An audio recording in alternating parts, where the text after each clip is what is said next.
story is? Anybody want to hazard a guess? Choir? Yes, sir. Hiring for investment and then raising for more investment.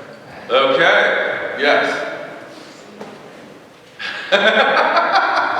CYA. Hopefully none of you know what that means.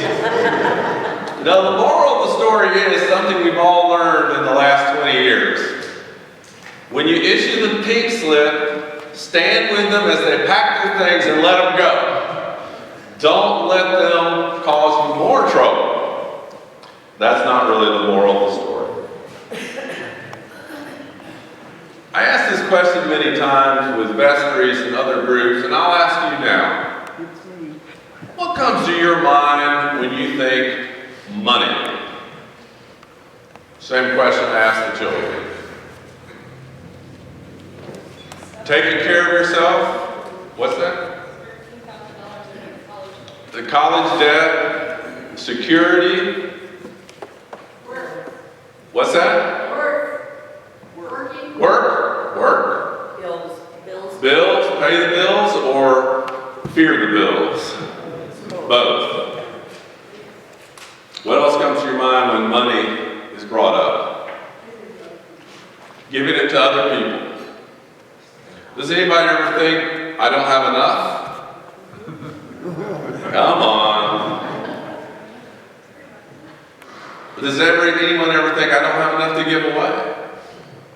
Does anyone ever think, this world is very unstable and unsecured, and I got to make plans for the future in case I get ill, lose my job.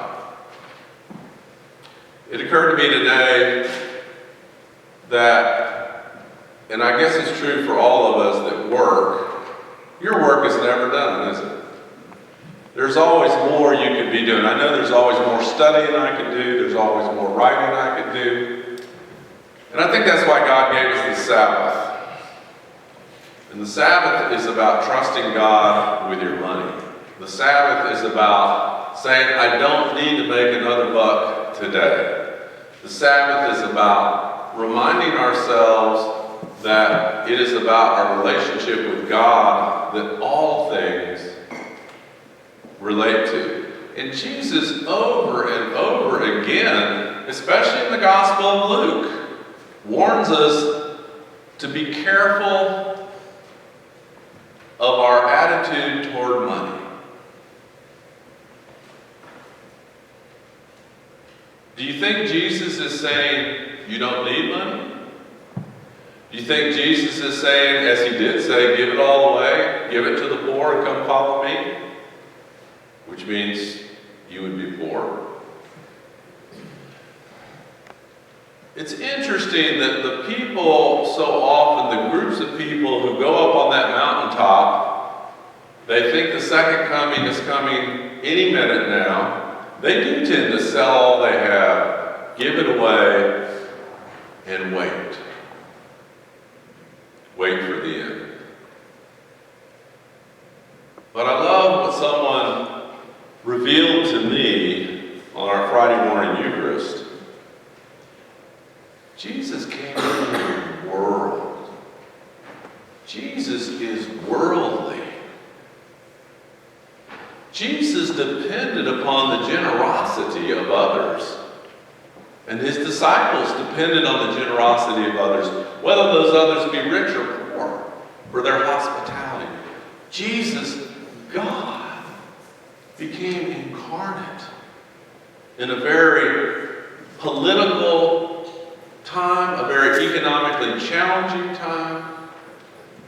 He grew up in that time, he ministered in that time, and he ministers today in a very economically challenging world and politically challenging world.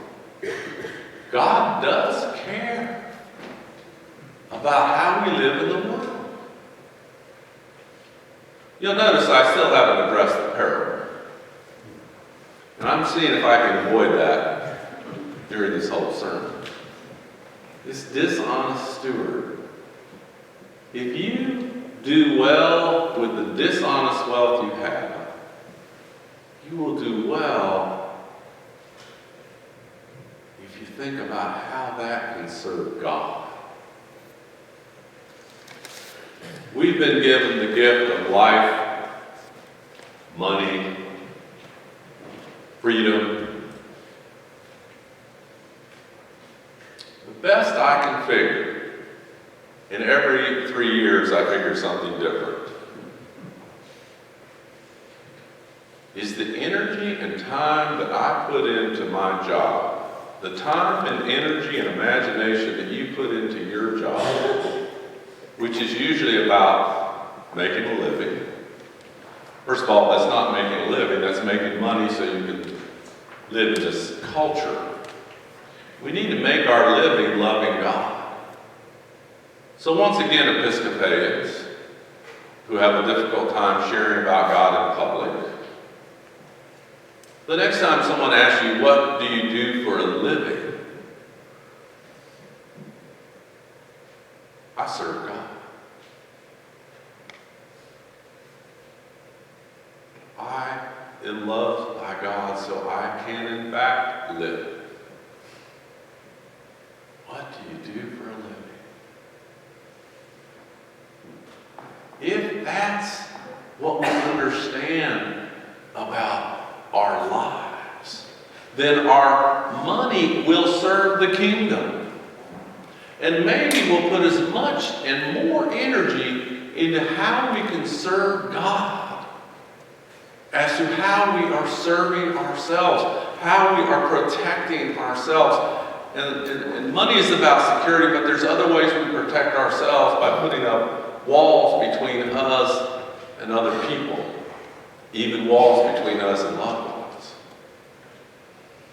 walls between us and people of a different economic strata.